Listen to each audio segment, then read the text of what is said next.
ഞാൻ വാശിപ്പുറത്താണ്. കാരണം ഞാൻ വണ്ടി ഓടിക്കുന്ന ആളാണ്. ഇതൊന്ന് അവസാനിപ്പിക്കാന്നുള്ള ഒരു വാശി. ഇപ്പൊ ഇവിടെ ഇരുന്ന 4 പേര് സംസാരിച്ചു. ഇനി ഒരുപാട് പേര് നമ്മളെ അകലെയിരുന്ന് കേൾക്കുന്നുണ്ട്. അവരുടെയൊക്കെ നഷ്ടങ്ങൾ ഓർക്കുമ്പോൾ ഇതൊരു വാശിയായിട്ട് എടുക്കണം എന്ന് തീരുമാനിച്ചു തന്നെ ഞാനൊരു ആദ്യം എന്താ ലൈസൻസ് ആണ് കുഴപ്പം. അവിടെ നിന്ന് തുടങ്ങാം. ലൈസൻസ്, നല്ല ലൈസൻസ് കൊടുക്കണം. ലൈസൻസ് ഇല്ലാത്തൊരു വണ്ടി ഓടിക്കുക. കഴിഞ്ഞ ദിവസം ശാസ്താംകോട്ടയ്ക്ക് അടുത്ത് സ്കൂളിൽ നിന്ന് മടങ്ങിയ ഒരു പിഞ്ചു കുഞ്ഞിനെ ലൈസൻസ് ഇല്ലാത്ത ഒരു പയ്യൻ ബൈക്കിൽ വീണിട്ട് ബൈക്കിൽ ബാഗ് കുരുത്തു. ഇതും കൊണ്ട് ഒരു ബ്രിഡ്ജ്, ലോങ് ബ്രിഡ്ജ് മുഴുവൻ ഭരിച്ചുകൊണ്ട് കുഞ്ഞ് മരിച്ചു. എന്താണ് നടപടി എന്ന് ചോദിച്ചാൽ വളരെ വ്യക്തമായിട്ട് പറഞ്ഞാൽ, ലൈസൻസ് ഇല്ലാതെ വണ്ടി ഓടിച്ച് പിടിച്ചു കഴിഞ്ഞാൽ അടുത്ത 5 വർഷത്തേക്ക് ഇന്ത്യയിൽ എവിടെയും നിങ്ങൾക്ക് ലൈസൻസിന് അപേക്ഷിക്കാൻ പറ്റത്തില്ല, ഓൺലൈനിൽ കയറാൻ പറ്റില്ല, അപേക്ഷിക്കാൻ. ഇതിവിടെ കർശനമായി നടപ്പിലാക്കുകയാണ്. കഴിഞ്ഞ ദിവസം ഞാനൊരു സ്ഥലത്ത് പോകുമ്പോൾ 2 പെൺകുഞ്ഞുങ്ങളെ വെച്ചുകൊണ്ട് ഈ മോന്റെ അത്ര ഒരു കൊച്ചുമോൻ വണ്ടി ഓടിക്കാൻ വീട്ടിൽ നിന്ന് കൊടുത്തു വിടുന്നവർക്കാണ് ആദ്യം ശിക്ഷ കൊടുക്കേണ്ടത്. ഈ പിഞ്ചു കുഞ്ഞുങ്ങൾക്ക് പെട്ടെന്നൊരു ലൈസൻസ് എന്ന് പറയുന്നത്, ലൈസൻസ് കിട്ടിയോണ്ടൊന്നും കാര്യമില്ല. നമ്മൾ ഈ റിഫ്ലക്സ് ആക്ഷനാണ്. ഇപ്പൊ KSRTC ബസ് ഓടിക്കുന്ന ആളെ കുറിച്ച് പറയാം. വളരെ വ്യക്തമായ അന്വേഷണം നടത്തിയിട്ട് ഞാൻ പറയുന്നതാണ്. ഈ അടുത്ത സമയത്ത് മാവേലിക്കരയിൽ നിന്ന് ടൂർ പോയ ഒരു ബസ് മറിഞ്ഞ് 4 വ്യക്തികൾ, 4 കുടുംബങ്ങളാണ്. 4 കുടുംബങ്ങളും അതുമായിട്ട് ബന്ധുമിത്രാദികളെ. പക്ഷെ ഞാൻ ആ ഒരു മരണ വീട്ടിൽ ചെന്ന പിഞ്ചു കുഞ്ഞുങ്ങൾ, 2 കുഞ്ഞുങ്ങൾ വളർന്നു വരുന്നേ ഉള്ളൂ, കൊച്ചു കുഞ്ഞുങ്ങളാണ്. അവരുടെ അച്ഛനെ നഷ്ടപ്പെട്ടു. അതൊരു ചെറിയ നഷ്ടമല്ല. ആ വീട്ടിൽ ചെല്ലുമ്പോൾ അവരുടെ അച്ഛനുണ്ട്. അദ്ദേഹം പിന്നെ നോക്കേണ്ടതാണ്. അദ്ദേഹം സ്ട്രോക്ക് വന്ന് തളർന്ന് കിടക്കുകയാണ്. എന്താണ് ആ കുടുംബത്തിന്റെ അവസ്ഥ എന്ന് പറയുന്നത്? ഇത് തകർക്കുമ്പോൾ വളരെ ഡ്രൈവർ പറയുന്നത് അറിയാം, ഞാൻ വണ്ടി ഓടിച്ചൊന്നും ബ്രേക്ക് കിട്ടിയില്ല. എന്താ കാര്യം എന്നറിയാം?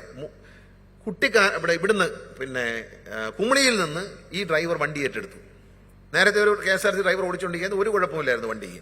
വണ്ടി ഒരു 2 മാസം മുമ്പ് 3 മാസം മുമ്പ് പുതുക്കി പണിഞ്ഞ് കംപ്ലീറ്റ് മാറ്റി, എഞ്ചിൻ പണി ചെയ്ത് സർവ്വതും ചെയ്ത് പിന്നെ ഫിറ്റ്നസ് ചെയ്ത് അതിന്റെ പിന്നെ സർവ്വ സാധനവും പുതിയതായിട്ട് പുതിയ സീറ്റും വെച്ച് പെയിന്റ് അടിച്ച് കൊണ്ടുവന്നാണ്. ഈ വണ്ടി കുമളി തൊട്ട് ഇങ്ങ് മറിഞ്ഞ സ്ഥലം വരെയും ഇറങ്ങി വരെയാണ്. ബ്രേക്ക് ചവിട്ടി ഇതിന്റെ ലൈൻ ഇറങ്ങി ചൂടായി. അപ്പൊ ഡ്രൈവറുടെ ഒരു അറിവില്ലായ്മയാണ്. അങ്ങനെ ഇറങ്ങി വരുമ്പോൾ ഞാൻ ബ്രേക്ക് ചവിട്ടി വരാൻ പാടില്ല, വലിയ വണ്ടിയാണ്, ഗിയർ ഡൗൺ ചെയ്ത് വരണം എന്നുള്ള ബോധമില്ല. ആ ബോധമില്ലാതെ വന്നേച്ച് പറയുന്നത് എന്തുവാ, ഞാൻ ചവിട്ടിയപ്പം ബ്രേക്ക് കിട്ടിയില്ല, ഒരു കരിഞ്ഞ മണം വന്നു. എന്താന്ന് കരിഞ്ഞ മണം? ഈ ലൈനർ ഇരുന്ന് തേഞ്ഞ് ലൈഞ്ഞ മണമാണ്. അപ്പൊ യാത്രക്കാർ വന്നു, ഒരു കരിഞ്ഞ മണം വന്നു. വണ്ടിക്ക് തീ പിടിക്കാൻ പോയതല്ല, ഈ ലൈനർ തേഞ്ഞിട്ട് ബ്രേക്ക് പോവുകയാണ്. എന്നാ കൂടെയുള്ള ഡ്രൈവർ ഉണ്ടല്ലോ, അയാൾക്ക് പരിചയം, എന്നാ ലൈനർ ചവിട്ടരുതെന്ന് പറഞ്ഞില്ല. അയാളും പറഞ്ഞില്ല. അയാൾ നല്ല മിടുക്കനാ. ഏതാ ഇങ്ങോട്ട് വന്നിട്ട് പിന്നെ പറയുന്നത്, ഞാൻ ഇടത്തോട്ടില്ല, പൂരടുമ്പോ പോരാ, നിനക്ക് ഒരൊറ്റ പിടിയാ, ഇടത്തോട്ട് ഒരൊറ്റ തിരിയക്കം. തിരിച്ചപ്പോ എന്തുവാ, വലത്തോട്ട് വണ്ടി വലത്തുവശത്ത് നിന്ന് പോയിട്ട് വലത്തുവശത്ത് നിന്ന് ഇലക്ട്രിക് ഇടത്തോട്ടൊന്നും പിടിച്ചില്ല. ഇടത്തോട്ട് പിടിച്ച ഇവിടെ കട്ടിങ്ങാ, അതിൽ ഒരച്ചങ്ങ് നിൽക്കും. കുട്ടിക്കാരൻ താഴെ ഇറങ്ങി വരുന്ന വഴിയാണ്, ഒരഞ്ഞങ്ങ് നിൽക്കും. അവിടെ വണ്ടിയുടെ സൈഡ് മൊത്തം അങ്ങ് പോകുന്നേ ഉള്ളൂ. വണ്ടി ഡാമേജ് ആയിക്കോട്ടെ. എന്ത് ചെയ്തു, വലത്തോട്ട് തിരിച്ച്, ഇടത്തോട്ടെന്ന് പറഞ്ഞേച്ച് വലത്തോട്ട് തിരിച്ച് അവിടെ നിന്ന് ഇലക്ട്രിക് പോസ്റ്റ് ഇടിച്ചിട്ട് താഴത്തെ കൊക്കയിലോട്ട് അങ്ങ് പോയി. 4 ജീവൻ പോയി. ആ സമയത്ത് അയാൾ എടുക്കേണ്ട ഒരു ഡിസിഷനുണ്ട്. അതൊരു വണ്ടി, പ്ലെയിൻ ആകട്ടെ, ട്രെയിൻ ആകട്ടെ, കാറാകട്ടെ, ബസ്സാകട്ടെ, സ്കൂട്ടറാകട്ടെ, അത് ഓടിക്കുന്ന ആളിന്റെ ഒരു പ്രസൻസ് ഓഫ് മൈൻഡാണ്. ഞാൻ ഉദാഹരണം പറഞ്ഞു, ഈ സംഭവം ഞാൻ ഉദാഹരണമായിട്ട് പറഞ്ഞു. ആ പ്രസൻസ് ഓഫ് മൈൻഡ് ഇല്ലാതെ കൈകാര്യം ചെയ്യാം. ഇപ്പൊ ഞാൻ പുതിയൊരു ആശയം ഞങ്ങൾ ആലോചിക്കുകയാണ്. ഞാൻ ട്രാൻസ്പോർട്ട് കമ്മീഷനായിട്ട് ഡിസ്കഷൻ നടത്തിയിരിക്കുകയാണ്. അതായത് ഡ്രൈവിംഗ് ലൈസൻസ് കിട്ടിയാൽ തന്നെയും ആദ്യത്തെ 2 വർഷം പ്രൊബേഷനായിട്ട് പ്രഖ്യാപിക്കണം. സ്റ്റിക്കർ കൊടുക്കും, P1 എന്നൊരു സ്റ്റിക്കർ കൊടുക്കും. അതായത് പ്രൊബേഷൻ ലൈസൻസ് കിട്ടി. ഇപ്പൊ L ബോർഡ് കൊടുക്കില്ലേ നമ്മൾ വണ്ടിക്കകത്ത്, അതുപോലെ P1 എന്ന് കൊടുത്താൽ ഡ്രൈവിംഗ് പഠിച്ചിട്ട് 1-ാം വർഷമായിട്ടുള്ളൂ, 2-ാം വർഷം. ഈ 1-ാം വർഷത്തിനും 2-ാം വർഷത്തിനും ഇടയിൽ 6 ഒഫൻസുകൾ മാർക്ക് ചെയ്താൽ ആ ലൈസൻസ് റദ്ദാക്കും. കാരണം അതിന് യോഗ്യനല്ല വണ്ടി ഓടിക്കാൻ. നമ്മളിവിടെ എന്താ പറഞ്ഞ, ഡ്രൈവിംഗ് സ്കൂളുകൾ. എനിക്കെതിരെ ഏറ്റവും കൂടുതൽ ആദ്യം ഞാൻ മന്ത്രിയായിട്ട് ചുമതലയെടുത്ത ഉടനെ ഞാൻ ഡ്രൈവിംഗ് കർശനമാക്കി. ഉടനെ പറഞ്ഞ് ഞങ്ങൾ തമിഴ്നാട്ടിൽ പോയി, മാധ്യമങ്ങൾ തമിഴ്നാട്ടിൽ പോയി എടുത്തുകൊണ്ടുവരും. ഞാൻ തമിഴ്നാട്ടിൽ പോയി എടുത്തുകൊണ്ടാലും കുഴപ്പമൊന്നുമില്ല, ഇവിടെ വരുമ്പോൾ RTO ഒന്നുകൂടെ പരിശോധിക്കും, വേറെ കുഴപ്പമൊന്നുമില്ല. തമിഴ്നാട്ടിൽ പോയി ലൈസൻസ് എടുക്കുന്നത് നമ്മളെതിരല്ല, ഇന്ത്യയിൽ എവിടെ നിന്നും എടുക്കാം. പക്ഷെ കേരളത്തിലോട്ട് അഡ്രസ്സ് ഇല്ലാത്ത, അവിടുത്തെ അഡ്രസ്സും വെച്ച് ഇവിടെ വന്ന് വണ്ടി ഓടിച്ചാൽ ആ ഡ്രൈവറെ ഞങ്ങളൊന്ന് ടെസ്റ്റ് ചെയ്യും. അതിനുള്ള അവകാശം നിയമത്തിൽ പറഞ്ഞിരുന്നു. തീരെ അങ്ങ് പറ്റിക്കരുതല്ലോ. ഈ പറയുമ്പോൾ മാധ്യമങ്ങളെ കാണുമ്പം അങ്ങനെയാണെങ്കിൽ എല്ലാവരും അങ്ങ് പാലക്കാടും തമിഴ്നാട്ടിൽ പോകും. ഇപ്പൊ എത്ര പേര് പാലക്കാടും തമിഴ്നാട്ടിൽ പോയി ലൈസൻസ് എടുക്കുന്നത്? ചുണ എടുത്തോണ്ട് വന്നേ, എടുത്തോണ്ട് വരുമ്പോൾ വേറെ കുഴപ്പമൊന്നും ഞങ്ങൾക്ക് ഒരു പരാതിയില്ല. ഒന്നുകൂടി ഓടിച്ച് കാണിച്ചാൽ മതി. RTO എടുത്ത് വരണം.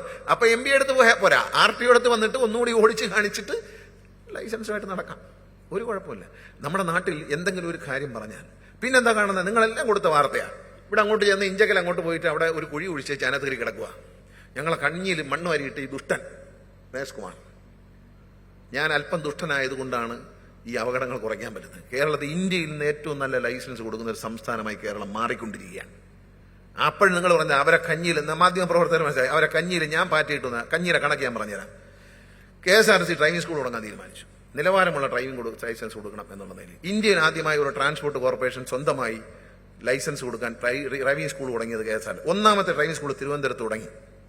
അതിന് ഇതുവരെ KSRTC മറ്റ് ചില സ്ഥലങ്ങളിൽ ചാത്തന്നൂരുള്ള സ്ഥലങ്ങളിൽ ഹെവി ലൈസൻസ്, നമ്മുടെ വണ്ടി വന്നില്ല, അതുകൊണ്ട് ഹെവി ലൈസൻസിനുള്ള ബസ് വെച്ചുള്ള ലൈസൻസ് കൊടുത്തു തുടങ്ങി. അത് നമ്പർ വളരെ തുച്ഛമാണ്. മറ്റുള്ളവർ സ്ത്രീകളുടെ കയ്യിൽ നിന്ന് ഡ്രൈവിംഗ് സ്കൂളുകാർ കൂടുതൽ പൈസ വാങ്ങിക്കണം. സ്ത്രീകളെ ഡ്രൈവിംഗ് പഠിപ്പിക്കാൻ പാടാന്നാണ് പറഞ്ഞത്. അതുകൊണ്ട് കൂടുതൽ പൈസ വാങ്ങിക്കുക. നമ്മൾ പുരുഷന്മാർക്കും സ്ത്രീകൾക്കും ഒരേ റേറ്റ്, അതും മറ്റുള്ള മാർക്കറ്റിൽ കൊടുക്കുന്നതിനേക്കാൾ കുറഞ്ഞ റേറ്റ് KSRTC. പട്ടികജാതി പട്ടികവർഗത്തിൽപ്പെട്ടവർക്ക് 2500 3000 രൂപ കുറവാണ് മറ്റുള്ളവരെ കാലം. ഇതെല്ലാം വെച്ചുകൊണ്ട് ഒരു കണക്ക് നിങ്ങൾക്ക് ഞാൻ പബ്ലിഷ് ചെയ്യാൻ തരാം. കൃത്യമായ കണക്ക്. KSRTCയിൽ ഡ്രൈവിംഗ് പഠിപ്പിക്കുന്നത് KSRTCയിലെ ജീവനക്കാർക്ക് അവർക്ക് കൊടുക്കുന്ന സർക്കാർ ശമ്പളമാണ്. അല്ലാതെ ദിവസം മണിക്കൂറിന് 100 രൂപയും ഒരു ദിവസം 500 രൂപയൊന്നും അല്ല. സർക്കാർ ശമ്പളം വാങ്ങുന്ന KSRTC ജീവനക്കാരുടെ ശമ്പളം വെച്ച് കണക്ക് കൂട്ടിയാൽ 400 പേര് ഇത് പഠിച്ചിറങ്ങുമ്പോൾ KSRTCക്ക് ഈ ദിവസം വരെയുള്ള ലാഭം 11.5 ലക്ഷം രൂപയാണ്. ലാഭം. പുതിയതായിട്ട് കാർ വാങ്ങിച്ചു, 2 കാർ വാങ്ങിച്ചു, 2 പുതിയ ബൈക്ക് വാങ്ങിച്ചു, ക്ലാസ് എടുത്തു, തിയറി ക്ലാസ് എടുത്തു, മോട്ടോർ വെഹിക്കിൾ ഡിപ്പാർട്ട്മെന്റിലെ ഉദ്യോഗസ്ഥന്മാരോ എന്ന് അവരെ നിയമങ്ങളെക്കുറിച്ച് ഇവരൊക്കെ ക്ലാസ് എടുത്തു. ഇതെല്ലാം കഴിഞ്ഞിട്ടും 11.5 ലക്ഷം രൂപ KSRTC ലാഭമുണ്ടെന്ന്. അപ്പൊ എന്താണ് ഈ രാജ്യത്ത് നടക്കുന്ന കൊള്ള എന്ന് നിങ്ങൾ മനസ്സിലാക്കിയാൽ മതി. പണ്ടങ്ങാണ്ട് വാങ്ങിച്ചൊരു പുഴുത്ത വണ്ടി 25 വർഷം സമരം എന്തിനാണെന്നറിയാം? ഈ ഉപയോഗിച്ചിട്ടുണ്ടെങ്കിൽ വണ്ടി 25 കൊല്ലം 30 കൊല്ലം ഉപയോഗിക്കാൻ അനുവദിക്കണം എന്നാണ് ആവശ്യം. ഇപ്പോൾ ഉള്ളത് 25 കൊല്ലമാണ്, അത് 30 ആക്കി തരണം. ദുഷ്ട എന്നോട് ബഹുമാനപ്പെട്ട ഹൈക്കോടതിയെ സമീപിച്ചു. കുറെ ന്യായങ്ങൾ അവിടെ നിരത്തി. അപ്പൊ നമ്മളൊന്നും ചെയ്തില്ല. ബഹുമാനപ്പെട്ട ഹൈക്കോടതി മുമ്പാകെ സർക്കാർ ഒരു അഫിഡവിറ്റ് കൊടുത്തു. ഞാൻ നിയമം പഠിച്ചവനൊന്നുമല്ല, പക്ഷെ ഞാൻ അതിന്റെ കൂടെ ഇരുന്നു. ആ അഫിഡവിറ്റിലെ ഓരോ വരിയും ഞാൻ വായിച്ചു കേട്ട് തിരുത്തിയതാണ്. കാരണം എന്തൊക്കെയാണ് ഇവരൊക്കെ ഉണ്ട്, ഉദ്യോഗസ്ഥന്മാരൊക്കെ ഉണ്ട്, ഞാൻ അവരുമായിട്ട് ചർച്ച ചെയ്തു. എന്തൊക്കെയാണ് ഇറക്കിയ ഉത്തരവുകൾ, ഈ ഉത്തരവുകൾ ഏത് നിയമത്തിന്റെ അടിസ്ഥാനത്തിൽ ഏത് സാഹചര്യത്തിൽ ഇറക്കിയെന്ന് ബഹുമാനപ്പെട്ട ഹൈക്കോടതിക്ക് അങ്ങ് വിശദീകരിച്ചു. ഏതായാലും ഈ അഫിഡവിറ്റ് അവിടെ ഫയൽ ചെയ്തതിനു ശേഷം ഇന്ന് വരെ ഡ്രൈവിംഗ് സ്കൂളുകാർക്ക് ആ കേസ് എടുക്കുകയേ വേണ്ട. ബഹുമാനപ്പെട്ട ഹൈക്കോടതി മുമ്പാകെ ആ കേസ് എടുക്കുകയേ വേണ്ട. എടുത്താൽ ഇതെടുത്ത് ചവിച്ചോട്ടെ എറിയുന്ന കൂടാതെ 2 ശിക്ഷയും കൂടെ കൊടുക്കും ചിലപ്പോൾ കോടതി. അത്രയ്ക്കും മോശമായ ഡിമാൻഡുകൾ വെച്ചേക്കും. പക്ഷെ നമ്മൾ സത്യസന്ധമായിട്ട് എന്താണോ നിയമത്തിൽ പറയുന്നത് അത് മാത്രമേ ഇവിടെ നടപ്പിലാക്കിയിട്ടുള്ളൂ. അപ്പൊ നല്ല ലൈസൻസ് വേണം. KSRTC ഡ്രൈവിംഗ് സ്കൂളിലെ കുട്ടികൾ പാസ്സായി ഇറങ്ങുന്നത് ഈ സ്വിഫ്റ്റിന്റെ ഇവിടെ വെച്ചിട്ടാണ്, ആനേറ വെച്ചിട്ടാണ്. ആ ചടങ്ങിൽ പങ്കെടുത്ത മാധ്യമ സുഹൃത്തുക്കൾ അറിയാം, അവർ സ്വന്തം വാഹനം, സ്വന്തം ബൈക്ക്, സ്വന്തം കാറ് അവിടെ നിന്ന് ലൈസൻസ് വാങ്ങി ഇറങ്ങി വേദിയിൽ നിന്ന് വന്ന് ഓടിച്ചാണ് ഈ നാഷണൽ ഹൈവേയിലേക്ക് ഇറങ്ങിപ്പോയത്. അങ്ങനെയാണ് വേണ്ടത്. ലൈസൻസ് എടുത്തു കഴിഞ്ഞാൽ ഞാൻ ഗൾഫിൽ പോയി ലൈസൻസ് എടുത്ത് ഇറങ്ങിയിട്ട് എന്റെ ഒരു സുഹൃത്തിന്റെ വണ്ടി എടുത്ത് നേരെ മെയിൻ റോഡിലേക്ക് ഓടിക്കുകയായിരുന്നു. അപ്പൊ നമ്മുടെ ലൈസൻസ് ഒരു കർശനമായും ഞാൻ തമിഴ്നാട് മന്ത്രിയോട് ഞാൻ സംസാരിച്ചപ്പോൾ അദ്ദേഹത്തോട് ഞാൻ പറഞ്ഞു, ഇവിടെ എടുത്താൽ അവിടെ കൊടുക്കാം. പറഞ്ഞു ഇവിടെ ഒന്നും കൊടുക്കൂല, ഇവിടുന്ന് അവിടെ ഒന്ന് ലൈസൻസ് എടുക്കാമെന്നാൽ കർശനമായിട്ട് നോക്കിക്കോളാം എന്ന് അദ്ദേഹം എനിക്ക് വാക്ക് പറഞ്ഞു.